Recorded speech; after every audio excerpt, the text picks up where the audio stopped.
अस्सलामुअलैकुम dear students. आज के इस लेक्चर में हम FSc physics part 1 chapter number 3 motion and force article 3.8 elastic and in elastic collision को डिस्कस करेंगे। तो आइए स्टार्ट करते हैं आज का lecture. Elastic and in elastic collision को डिस्कस करने से पहले हम ये समझ लेते हैं कि कोलिजन क्या है। तो कोलिजन बेसिकली एक ऐसा इवेंट है जिसमें टू और more bodies exert force on each other for relatively short time. तो ऐसा इवेंट जिसमें टू ऑब्जेक्ट्स या मोर देन टू ऑब्जेक्ट्स एक दूसरे पे फोर्स एक्सर्ट करते हैं उसे हम कहते हैं कोलिजन। और जैसे यहाँ पे आप इस डायग्राम में देख रहे हैं कि दो कार्स का जो एक्सीडेंट में दोनों कार्स एक दूसरे पे फोर्स एक्सर्ट करते हैं, तो ऐसे इवेंट को हम कहते हैं कि ये कोलिजन है। अब इसकी जो टाइप्स हैं elastic and in elastic collision, उनको डिस्कस करने के लिए यहाँ पे अब इलास्टिक और इन इलास्टिक कोलिजन को डिस्कस करने के लिए हम एक एग्जांपल कंसीडर करते हैं जिसमें हम कहते हैं इस पोजीशन ए से हमने एक बॉल को स्ट्राइक करवाया है वॉल के साथ। जब ये बॉल इस वॉल के साथ स्ट्राइक करता है तो स्ट्राइक करने के बाद ये रीबाउंड होता है, और रीबाउंड जब ये बॉल होता है तो अपनी जो इसकी फ़र्स्ट पोजीशन होती है यानी जो इनिशियल पोजीशन ए उसको ये गेन नहीं कर पाता, लेकिन उससे थोड़ा सा जो पीछे है वहाँ पे रुक जाता है। अब इसकी वजह क्या है कि इस इवेंट में जब ये बॉल जो है स्ट्राइक करता है वॉल के साथ जाके, तो इसकी जो कुछ काइनेटिक एनर्जी है वो कन्वर्ट हो जाती है साउंड में। क्योंकि हमें पता है कि इस कोलिजन में साउंड प्रोड्यूस होता है, तो a part of kinetic energy convert हो जाता है साउंड एनर्जी में। तो जब ये पार्ट यूज़ हो जाता है साउंड एनर्जी में कन्वर्ट हो जाता है, तो ये बॉल दोबारा से अपनी पोजीशन को रीगेन नहीं कर पाती, लेकिन उससे थोड़ा सा पीछे रुक जाती है। इसका मतलब ये है कि अगर हम बात करें सिस्टम की, तो इसकी जो इनिशियल और फाइनल काइनेटिक एनर्जी है वो सेम नहीं रही, क्योंकि इसका जो कुछ पार्ट है वो कन्वर्ट हो गया है साउंड एनर्जी के अंदर। तो हम यहाँ से कह सकते हैं कि इस केस में जो इनिशियल और फाइनल काइनेटिक एनर्जी है वो सेम नहीं रही, वो इक्वल नहीं है। ऐसे कोलिजन जिसमें सिस्टम की जो काइनेटिक एनर्जी है वो कंजर्व ना रहे, यानी उसकी जो इनिशियल और फाइनल काइनेटिक एनर्जी है वो सेम ना हो, तो ऐसे कोलिजन को हम कहते हैं इन इलास्टिक कोलिजन। अब इसको डिफाइन भी कर लेते हैं। A collision in which the kinetic energy of the system is not conserve is called inelastic collision. अब बात करते हैं इलास्टिक कोलिजन की। अगर तो केस आइडियल हो, हम कहें कि कोई साउंड प्रोड्यूस ही नहीं होता, तो जो काइनेटिक एनर्जी है वो भी कन्वर्ट नहीं होगी फिर साउंड एनर्जी में या किसी भी और दूसरी एनर्जी में, हीट वगैरह में। तो जो सिस्टम की टोटल काइनेटिक एनर्जी होगी उसकी इनिशियल काइनेटिक एनर्जी इनिशियल वो इक्वल होगी फिर काइनेटिक एनर्जी जो सिस्टम की फ़ाइनल होगी, यानी फ़ाइनल काइनेटिक एनर्जी के। और जो बॉल है वो स्ट्राइक करने के बाद दोबारा पोजीशन ए पे जो है वो वापस आएगी। तो ऐसा आइडियल केस जिसमें सिस्टम की काइनेटिक एनर्जी लॉस ना हो, यानी वो किसी और एनर्जी में कन्वर्ट ना हो, तो इसे कहते हैं elastic collision. A collision in which the kinetic energy of the system is conserved, that is initial kinetic energy is equal to final kinetic energy. तो ऐसे कोलिजन को हम कहते हैं इलास्टिक कोलिजन। अब यहाँ पे इसका एक क्विक रिव्यू भी देख लेते हैं कि इलास्टिक कोलिजन के केस में जो काइनेटिक एनर्जी है वो कंजर्व रहती है, यानी इनिशियल काइनेटिक एनर्जी और फाइनल काइनेटिक एनर्जी सेम रहती हैं, और इसका जो मोमेंटम है इनिशियल और फाइनल मोमेंटम वो भी कंजर्व रहता है। लेकिन इन इलास्टिक कोलिजन के केस में जो मोमेंटम है वो तो कंजर्व रहता है, लेकिन जो काइनेटिक एनर्जी है वो कंजर्व नहीं रहती। अब आपकी बुक की लाइंस हैं, it is to be noted that momentum and total energy. अब देखें, अगर हम बात करें टोटल एनर्जी की यहाँ पे, तो टोटल एनर्जी कंजर्व रहती है, यानी काइनेटिक एनर्जी कन्वर्ट हो गई है साउंड एनर्जी के अंदर। तो इन इलास्टिक कोलिजन में भी तो जो टोटल एनर्जी है वो कंजर्व रहेगी, लेकिन जो काइनेटिक एनर्जी है वो कंजर्व नहीं रहती। तो इस बात का मतलब ये है कि जो टोटल एनर्जी है वो कंजर्व रहेगी, चाहे वो इलास्टिक कोलिजन हो या फिर इन इलास्टिक कोलिजन हो। So it is to be noted that momentum and total energy are conserved in all types of collision. However, the kinetic energy is conserved only in elastic collision. Okay, अब हम next देखते हैं elastic collision in one dimension. इसको discuss करने के लिए हम एक सिस्टम कंसीडर करते हैं two smooth and non rotating balls.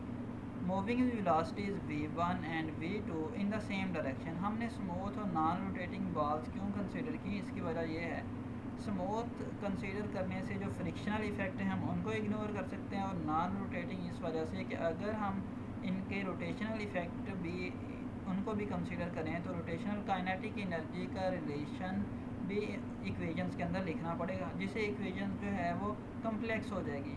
तो स्मूथ और नॉन रोटेटिंग बॉल जो जब हमने कंसीडर की तो इससे हम फ्रिक्शनल इफेक्ट को भी इग्नोर कर सकते हैं और रोटेशनल काइनेटिक एनर्जी को भी। अब यहाँ पे हमने कंसीडर किया दो बॉल्स हैं जो कि मूव कर रही हैं with velocity v1 and v2 in the same direction. यहाँ पे अगर हम कंडीशन लगाएं कि v1 greater than v2, then after some time both the balls collide and after collision their velocities are changes. तो आफ्टर कोलिजन जो ball m1 जिसका mess है उसकी वेलोसिटी v1 प्राइम, और जो बॉल m2 जिसका मैस है उसकी वेलोसिटी v2 प्राइम हो जाती है। अगर हम यहाँ पे law of conservation of momentum apply करें इस सिस्टम पे तो हमें पता है जो इनिशियल मोमेंटम होता है वो फाइनल मोमेंटम के इक्वल होता है, यानी मोमेंटम जो है वो कंजर्व रहता है। सो ये वाली जो फर्स्ट टू टर्म्स हैं, ये जो फर्स्ट टर्म है ये क्या है, momentum of ball m1 before collision, और जो सेकंड टर्म है it is a momentum of ball m2 before collision, और ये दोनों को सम करें तो टोटल मोमेंटम बनता है before collision. Similarly, m1 v1 prime is the momentum of ball of mass m1 after collision, and m2 v2 prime is the momentum of ball of mass m2 after collision। तो ये वाले जो दोनों second term का सम करें तो ये हमारे पास मोमेंटम आता है total momentum of the system after collision. अब इन दोनों इक्वेशन को थोड़ा सा हम रीअरेंज कर लेते हैं। ये जो हमारे पास टोटल इनिशियल मोमेंटम और टोटल फाइनल मोमेंटम वाली इक्वेशन है, यहाँ से हम जो m1 वाली टर्म्स हैं उनको एक साइड पे ले जाते हैं। तो ये m1 वाली टर्म जब यहाँ पे आएगी तो इसके साथ माइनस साइन आ जाएगा, और ये जो m2 वाली टर्म्स हैं उनको एक साइड पे कर लेते हैं। तो m2 वाली जो टर्म्स है यहाँ पे आएगी तो इसके साथ माइनस साइन आ जाएगा। अब यहाँ से अगर हम m1 को कॉमन लें तो हमारे पास बचेगा v1 माइनस v1 प्राइम, और यहाँ से अगर m2 को कॉमन लें तो v2 prime minus v1 prime. अब इस इक्वेशन को मैं इक्वेशन नंबर 1 कह देता हूँ, इस इक्वेशन को आप नोट कर लें, फिर हम इस इक्वेशन को यूज़ करेंगे जो इक्वेशन नंबर 1 है। अभी हमने देखा कि हम कंसीडर कर रहे हैं elastic collision in one dimension. अब चूँकि कोलिजन जो है वो इलास्टिक है तो इलास्टिक कोलिजन में अभी हमने पढ़ा जो काइनेटिक एनर्जी है वो कंजर्व रहती है। काइनेटिक एनर्जी कंजर्व रहने का मतलब ये अभी हमने सीखा कि जो टोटल काइनेटिक एनर्जी है सिस्टम की, टोटल इनिशियल काइनेटिक एनर्जी वो इक्वल होती है टोटल फाइनल काइनेटिक एनर्जी के, यानी जो सिस्टम की काइनेटिक एनर्जी है वो कंजर्व रहती है। अब इलास्टिक कोलिजन के केस में हम इस इक्वेशन को लिख सकते हैं कि इनिशियल काइनेटिक एनर्जी इक्वल है फाइनल काइनेटिक एनर्जी, और काइनेटिक एनर्जी हमें पता है वो किसके इक्वल होती है 1/2m इंटू वी स्क्वायर। अब चूँकि इस सिस्टम में हमारे पास दो बॉल्स थी तो इन दो बॉल्स की जो काइनेटिक एनर्जी है वो सिस्टम की इनिशियल काइनेटिक एनर्जी के इक्वल होगी, इन दो बॉल्स की काइनेटिक एनर्जी का सम। तो ये जो लेफ़्ट साइड पे दो टर्म्स हैं इनको सम करें तो सिस्टम की इनिशियल काइनेटिक एनर्जी बनती है, और ये जो हमारे पास राइट साइड पे दो टर्म्स हैं ये रिप्रेजेंट कर रही हैं सिस्टम की फाइनल काइनेटिक एनर्जी को। अब 1/2 का जो फैक्टर है वो थ्रो आउट है तो इसको हम कैंसिल कर दें, और वंस अगेन हमारे पास जो प्राइम वाली टर्म्स हैं हम उनको एक साइड पे इकट्ठा कर लें, और जो अनप्राइम वाली टर्म है जो हमारे पास m1 वाली टर्म्स हैं उनको हम एक साइड पे इकट्ठा कर लें, और जो m2 वाली टर्म्स हैं उनको एक साइड पे कर लें। तो इसी इक्वेशन को हम इस तरह से लिख सकते हैं। यहाँ पे देखें ये m2 v2 प्लस के साथ है, जब इधर आएगा तो माइनस के साथ हो जाएगा ये, और इसी तरह से ये जो m1 v1 प्राइम है m1 v1 प्राइम स्क्वायर ये यहाँ पे प्लस के साथ है, इस साइड पे इक्वेशन के साथ आएगा तो इसके साथ माइनस साइन आएगा। अब इस साइड से अगर हम m1 को कॉमन लें तो पैरेंथेसिस के अंदर हमारे पास बचता है v1 square minus v1 prime square, और इस साइड से हम m2 को कॉमन लें तो पैरेंथेसिस में बचता है v2 prime square minus v2 square. अब मैथमेटिक्स में हमने एक फार्मूला पढ़ा है a square minus b square, a square minus b square किसके इक्वल होता है, is equal to a plus B into A minus B. अब हम इस फार्मूले का यूज़ करते हैं और ये जो पैरेंथेसिस के अंदर टर्म्स हैं, ये वाली जो टर्म्स हैं, ये टर्म और ये टर्म, इन दोनों को एक्सपेंड करते हैं तो हमारे पास यही वाली इक्वेशन को हम इस तरह से लिख सकते हैं। यानी यहाँ पे हमारे पास ए क्या है v1 और b क्या है v1 प्राइम, तो इसको हम लिख सकते हैं v1 plus v1 prime into v1 minus v1 prime. Similarly इस ये जो टर्म है इस पे भी ये वाला फार्मूला अप्लाई करते हैं तो इसको इस तरह से लिख सकते हैं। इस इक्वेशन को मैं इक्वेशन नंबर 2 कह देता हूँ। अभी हम इक्वेशन नंबर 2 को डिवाइड करेंगे इक्वेशन नंबर 1 से। So dividing equation 2 by 1 we get. अब इनको देख लें एक दफ़ा फिर से इक्वेशन नंबर 2 और 1 को। इक्वेशन नंबर 2 में देखें m1 है लेफ़्ट साइड पे और v1 माइनस v1 प्राइम, और जो राइट साइड पे m2 और v2 प्लस v2 प्राइम और v2 प्राइम माइनस v2। अब इक्वेशन नंबर 1 पे ज़रा गौर करें तो इसमें v2 prime minus v2 m2 और m1 into v1 minus v1 prime है।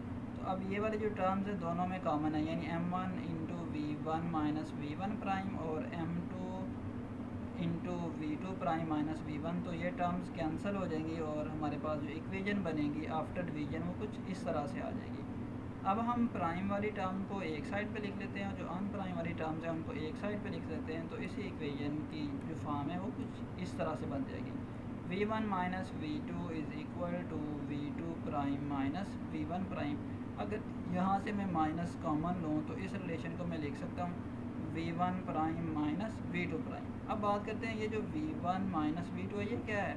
एक्चुअली जो v1 थी वो तो वेलोसिटी थी बॉल की जिसका मैस m1 था बिफोर कोलिजन, और जो v2 था वो वेलोसिटी थी उस बॉल की जिसका मैस m2 था बिफोर कोलिजन, इसका मैस m2 और इसकी जो वेलोसिटी है वो v2। अब ये जो डिफरेंस है ये फिर किसको रिप्रेजेंट कर रहा है, इसको एक एग्जांपल से समझते हैं। फॉर एग्जांपल मैं कहता हूँ इसकी जो वेलोसिटी है वो 10 मीटर पर सेकंड है और इसकी वेलोसिटी 5 मीटर पर सेकंड है। तो इनका जो डिफरेंस लें तो इसका जो डिफरेंस आता है वो 5 मीटर पर सेकंड है। अब ये जो 5 मीटर पर सेकंड है ये बॉल 1 की वेलोसिटी है जिसका मैस m1 है रिलेटिव टू v2। अब यानी ये इनकी रिलेटिव वेलोसिटी है। अब फर्स्ट केस में हमने कंसीडर किया था कि जो v1 है वो ग्रेटर देन है v2 से, यानी ये जो बॉल जिसका मैस m1 है ये अप्रोच कर रही है बॉल जिसका मैस m2 है। तो ये रिलेटिव वेलोसिटी आती है डिफरेंस से। तो चूँकि ये बॉल एक दूसरे को अप्रोच कर रही हैं तो हम इसे कह सकते हैं relative velocity of approach. Similarly collide करने के बाद जो है वो बॉल्स की वेलोसिटी बन जाती थी v1 प्राइम और v2 प्राइम। अब चूँकि कोलाइड करने के बाद बॉल जो है वो सेपरेट करती हैं, तो अगर हम इन दो वेलोसिटीज़ का डिफरेंस लें यानी v1 माइनस v2 प्राइम, तो इस वेलोसिटी को हम कह सकते हैं रिलेटिव वेलोसिटी ऑफ सेपरेशन, यानी कोलिजन के बाद जो बॉल्स हैं वो सेपरेट होती हैं। तो ये जो इनकी रिलेटिव वेलोसिटी है ये रिलेटिव वेलोसिटी ऑफ सेपरेशन है। अब इस इक्वेशन को अगर हम रीड करें तो लेफ़्ट साइड पे क्या है, relative velocity of approach is equal but in opposite direction to the relative velocity of separation. तो इसको रीड कर लेते हैं यहाँ से। The magnitude of relative velocity of approach is equal to the magnitude of relative velocity of separation के magnitude equal है लेकिन इनकी जो डायरेक्शन है वो अपोजिट है। अब इस बात को भी रीड कर लेते हैं। It means that relative velocities before and after collision has a same magnitude but are reversed after the collision। और जो रिवर्स है वो हमें ये नेगेटिव साइन बता रहा है कि इनकी जो डायरेक्शन है वो अपोजिट है यानी रिवर्स हो जाती है। So thank you.